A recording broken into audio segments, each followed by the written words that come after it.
Hey guys, welcome back. Today we're going to do Giant Robot Hellboy from Dark Horse Comic. This is one of three. I got all three of them, so we're going to take a look at that. It's written by Mike Mignola, art by Duncan Fegredo, and colors by Dave Stewart. Let's say I love Mike Mignola's work. I mean, like I said, I'm a latecomer, late bloomer, whatever you call it, because when it came out, never cared for Hellboy. But then I got all these compendiums or, library editions. Thank you, Mike, for recommending me that. And I enjoyed each and every one of them. Big fan. But that doesn't mean everything is a hit. Now, I must say this is only issue number 1. But to be honest, I wasn't really blown away by the story. The art is pretty good. The colors is pretty good. I like that. I like the muted colors here a lot. Signature of the Dark Horse universe when it comes to Hellboy comics. So Hellboy is here in London in 1967. Casino Royale. All right. So he just stands there having a smoke. What does he do there? Don't know. But then the telephone booth here in London just ringing. He turns around. And then he's answering the call. And he says, what the hell, Joe? You were supposed to... I'm sorry, they made me do it. What? And then he's getting shot. And he's being unconscious. And he's been put into a van with very, very tiny rims. Tiny wheels. And some robots coming out. And he is being kidnapped. All right. There's a lot of attention to detail that I'm going to show you a little bit later. And... So then we have some visual storytelling, what I like. What I normally like. In this case, in this comic, it's more like stretching out a lot of things, if you know what I mean. So this is the robot's looking at his gun. They're going to a warehouse. He's being, I don't know, put on the stretcher, I guess. And then this guy comes in, this very dusty old, messy, like I said, I like the details, messy office. And he says, I'll be honest with you, I wasn't sure that was going to work. Yeah, well, neither was I. But, our people are pretty good. Guess we'll see. All right. Interesting, right? So what did they want to do with Hellboy? Well, they're strapping up into some giant contraption. Looks great. And he says, in the delivery, right on schedule. So we see this drone carrying some cargo. And when I mean with stretching, it became a little bit apparent that the story here is pretty thin. And then we see a drone flying here and a drone delivering it there. Drone. Now, I'm a little bit, nitpicking, but driving inside, driving into this warehouse. I know, it's just a lot of stretching out. And then they contact a girl called Gian. And so they say, hey, no sightseeing. And just get in and get it done and be careful. I love you too, Sam. How's it looking down here? So and then we have these scientists that act like teenagers a lot because they're... we have Afro guy, a very happy girl, and then this, I believe, Asian guy, and then, yay, rock and roll, baby. And so they're pulling some levers. Again, a lot of detail. We have this buttons and screens with things on it, and levers and cables and electronics. Love it. So, of course, this is going to happen. You know what's going to happen because he's been, it's on the cover, right? So his mind's being transferred to a giant robot. Again, nothing against the art. It looks great. Right. And go for Giant Robot Hellboy. Yes. Sweet.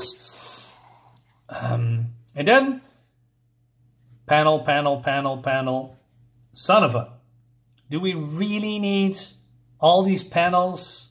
I mean, you can delete 2 of them, maybe this year, and then this year, or this year, or this year, or this year, or this year, and then put son of a in here, deleting this, put something else in there. I don't know, stretching. Leon here, or Gian, I believe, Gian, the boy strumming around like a drunken sailor. The bunker, I see it. How does it look? Bad. So she goes into this bunker, and there's also some weird stuff here that lying out. It looks like skin or goo. And you say, are you seeing this? So these guys are dead. They have the same costumes that they are wearing. Interesting. All right. Again, mystery. I love it. I like it. So there's an emergency power. They put it on. And so this woman says, tell her to look for the vault. But then she's getting attacked by mutant spiders. In fact, nice. Yeah, this is, you know, typical Hellboy, typical Mike Mignola stuff. There's always monsters and creepy things, you know, in his comics. You know, that's one of the biggest appeal for me for these Hellboy comics. But then we have some, like I said, I call it Marvel humor, although it's very small. It's not there, but, you know, I'm over cringe, you know, that you know, like this, you know, mutant spiders, gross. You know, that's how I read it. I mean, you can read as gross, but I mean, why? I mean, Mike Mignola has more drier humor instead of these over the top Marvel cringe humor. Anyway, Hellboy isn't looking too good. How are we getting this? Camera all over the island, and they just switched on. Yes. Again, that's how I read it. I mean, it's probably not how you read it, but, you know, I've been so overexposed to Marvel crap, cringe humor. That's how I see it. What's going on, Walt? He's looking kind of stupid. He's looking good down here. Give him a chance. He just got the hang of it. So, yeah, Hellboy's getting then suddenly attacked by, can we call it a kaiju or just giant monster? You know, doesn't matter. Anyway, Gian is dealing with the spiders. And then we go to the vault, right? Because the vault is important. Hellboy, Robo Hellboy is dealing with some monsters. And so she says, I'm guessing this is not supposed to be empty. Damn. What? Okay, can you please tell me why, you know, you don't have to tell me or show me what's inside, but maybe a little bit of a backstory about why is this important? Why are you here? What are we looking for? You know, give me a little bit more breadcrumbs, you know, to keep me more interested instead of this very minimalistic dialogues like, damn. You know what I mean? So Lizard Guy says, "Rah!" And they are preparing the cannons for him, right? But then, so they say, he's fully integrated now, let him. And then he's getting his ass kicked by kaiju monsters. And then he's getting some, you know, electrical jolt. And he's spasming. And then, you know, like in comedy action movies, that the guy's just standing there looking what's happening. And then Robot Hellboy falls down. And they say, that was pathetic. I don't know, man. I'm not feeling this, right? It's too goofy, you know, in certain parts. I mean, I don't mind him being transferred into a robot, but no, it feels off for me anyway. I'm not sure how you think about it, you know. So then what did we learn? Well, we learned that basically Hellboy's being kidnapped, put in a robot. We have some people that we don't know nothing about, nor is it being told, you know, giving them a little bit more story about that, what they want, you know, what they're looking for, maybe end of the world, or maybe some kind of a weird, you know, thing in that chamber that is empty. Damn. Why is Hellboy in this robot again? Right? Why is this lizard just looking like a goofy Marvel character? Anyway, Count Crowley, that's the one that I want to look at.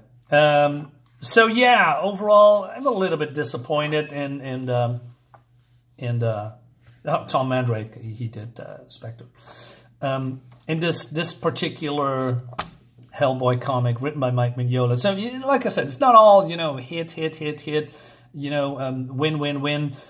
Maybe it's getting better in issue 2 and 3. We don't know, but, you know, for a first impression, I don't know. Art looks great, though. You know, as the cool atmosphere. Could be a little bit darker, but remove the goofiness. Make it a little bit more serious, and have more drier humor in here. That would work. But yeah, we're gonna see. Guys, let me in the comments. Let me know in the comments what you think about it. Please give me a like, subscribe to my YouTube channel, and I'll see you on the next one. Bye bye.